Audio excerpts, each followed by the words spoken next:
Hello guys, welcome back to another video. In this one we're looking at the Netgear S8000 gigabit network switch. We previously looked at the Nighthawk X10, which was an absolute beast of a router. I'll put a card on the screen if you want to check that out now. But this switch is another part of their Nighthawk range that you might need depending on your kind of situation with your home networking. This is based for the wired side of the network, so there's no wireless options for this. This allows you to have 7 gigabit ports on your network over the standard maybe 4 you might have on your router now. Now you might ask, why do I need this if my router's already got 4 and I've got enough on there? Now the whole purpose of the switch is to manage all of the wired side of the networking, whereas a router does a lot of different operations at one time. Adding in a switch allows it to fully concentrate on the wired network, then takes all the pressure to do the wired networking off of the router. And using a switch often allows you to get a much lower ping than when using the wired option from your router, which is a main benefit for what I'm going to be using it for, which is gaming. So as I mentioned in the Nighthawk X10 video, I'm not a networking professional, I've just got quite an enthusiasm for it. So that being said, if there's something I missed, I will direct you to the Netgear website to find that out, which I'll link below. As obviously I don't want the video to be an hour explaining every little detail, and of course there might be some things I don't know. So check that out if there's something I haven't covered. So going over a few specs, it is an 8-port gigabit Ethernet switch, although you've only got 7 usable once you've got your uplink in. You've got low latency and QoS management for ultra high performance. There is a mobile optimized web interface that allows you to change all the different features, configurations, do all your settings and all that kind of business. Nice and easily accessible. You get 3-year warranty as well, which is always good to have. Then you can go real in depth, so you got like 16 gigabits per second of bandwidth, 3 priority queues, you can do 128 multicast groups. All this stuff I will put in the description if you want to check it out in depth. Obviously there is a lot to go through and I'm not going to cover all of it. Then of course the design is one thing I'm really going to look at, certainly in keeping with the Nighthawk aesthetic that they've got in that range of products. You can see some of the more advanced specs on the box as well. Now one of the most important features to me of this switch is the link aggregation. I've used this on my Nighthawk X10 and it's great to have this on the switch as well. Now if you've got a dual gigabit port NAS like I have for example, then you can pair those together and you'll actually get 4 times the throughput than you would by using one cable alone. Now for me with video editing, that means rendering and also editing directly onto a NAS is a lot better than just using the one port. Getting 4 gigabits per second over 1 gigabit is obviously a great improvement.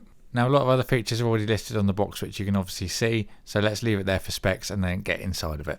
Now of course, as you'd expect, the first thing out of the box is the S8000. It has a nice soft touch feel as well, which is different to the normal switches you get on the market, which are pretty much like industrial looking, just plain boxes. And it also reminds me of something like you see out of Robot Wars, to be honest, as well, like the kind of shape of it. Looks pretty cool, more on that later though. Now included in the box you don't really get very much. You've got the instruction manual and then just a UK regional plug. As you can see, I've got a 2-pin here, but that's because my sample was shipped from Germany, so don't panic. When you do order it in your region, you will get the right specific plug. So finally getting the switch out and powering it up, you can see that it has a blue LED at the front to indicate power is on. Unfortunately, this can't be turned off, which may annoy some people, especially if you're using it in a bedroom, for example. You may not want the light on all the time, as it may cause you disruption when you're sleeping. So having the option to turn this off would be nice, but on the other hand, if you were to disable the LEDs, there would be no indication that it's actually working. Also there, you'll probably be able to tell the idea that I thought about, that it looks like something from Robot Wars because of the shape. It does look pretty cool though. The soft touch feel makes it look even nicer as well, rather than just the normal industrial look we see. Definitely in keeping with the Nighthawk theme. So let's take a run around the switch. Of course on the back you're going to have all your LAN ports, obviously 8 there.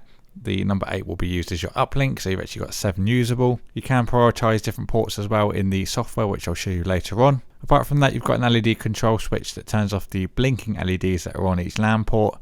You can't obviously turn off the front one as I've mentioned. And then along the right hand side we've got the power in.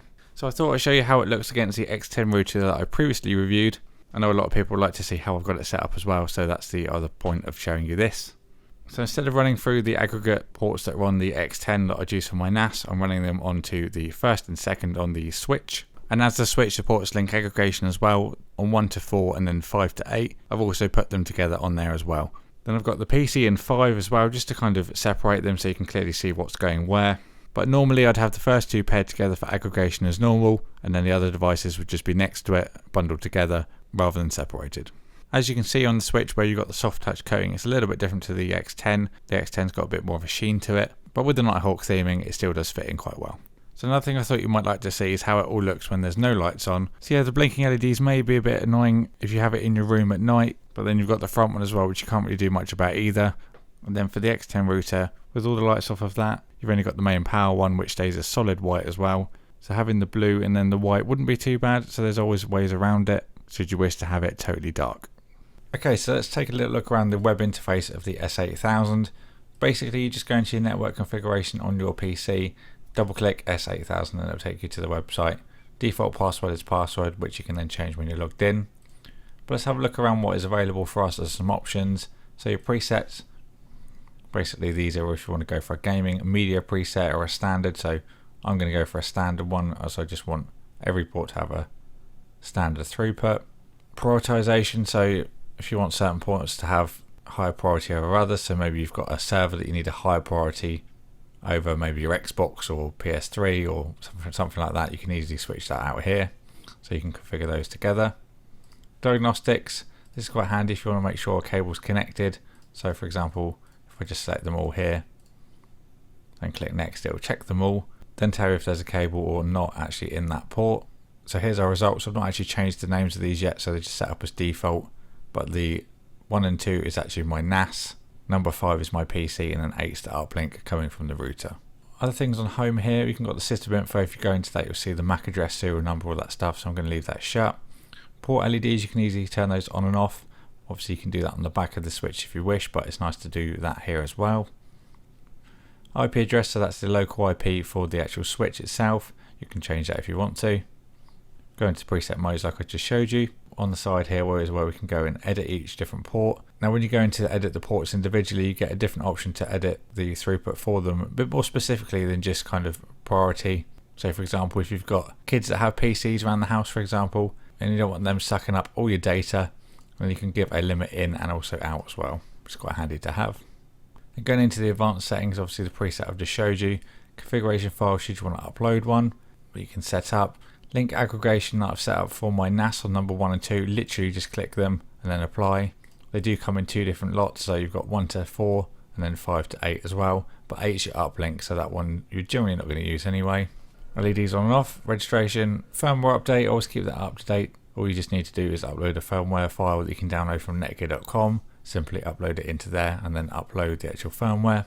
Default settings, if you want to go into that, and then change your password there as well. If you're using it in your home network for just you, there's really no need to change that password, as obviously you can't access it wirelessly. Okay, so time to give you a bit of a conclusion now. I haven't got massive extreme methods of testing this, unlike some other companies have. PC Gamer did a good article on this if you want to look at real in-depth statistics. But I'm pleased to say that ping was dramatically reduced in any game I played, even going from the X10 router itself and then into the switch. You know, the X10's a really beastly router, and then even going from something that high end into a switch, it still made an improvement, which is very surprising.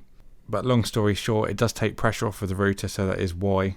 Obviously you've got all that data that a router has to unpack, analyze and then resend to the right destination. Putting in the switch takes out all of that measure. It can concentrate on doing the wireless and all the other operations it's got to run, and then just leave the wired side to the switch, which is obviously why the improvement is there.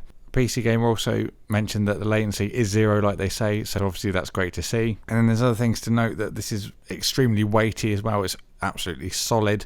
It's made from zinc alloy as well, so if you are going to use this at LANs, then you can chuck it about and it will be fine. It is an absolute solid tank of a switch. You do get a 3-year warranty as well, which is another great benefit. You don't generally see hardware warranties run that long on networking products, so another great feature. So certainly a gaming orientated switch.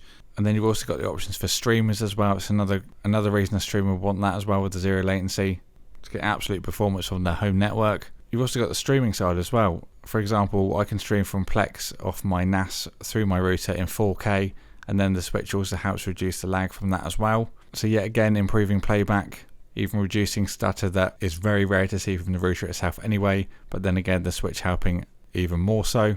If you've got an average router that you do want to improve your wired networking, this would be a beneficial upgrade for you. If you have a router, something like the X10 that's a high-end router already, then you maybe won't need this. I look at it as though, for example, if you were to say to an F1 racing car driver, we can shave you 0.6 seconds off of your lap time using this product, then look at it in a gamer's perspective that every millisecond reduction of ping will be a great benefit. So they'll probably tear your arm off at that option, whereas an F1 driver would tear your arm off a split-second improvement over a lap time. But there may just be a few people that need that ping reduction, but to some that could be invaluable. Another product I've reviewed from the Nighthawk series, which again I'm really proud to say it is a fantastic product. So thank you for watching this video. If you want to get one for yourself, I will put links in the description box below. If you enjoyed this video and you haven't already, please consider subscribing. Big thank you to Netgear for sending this out for me to review, and I'll see you all in the next video.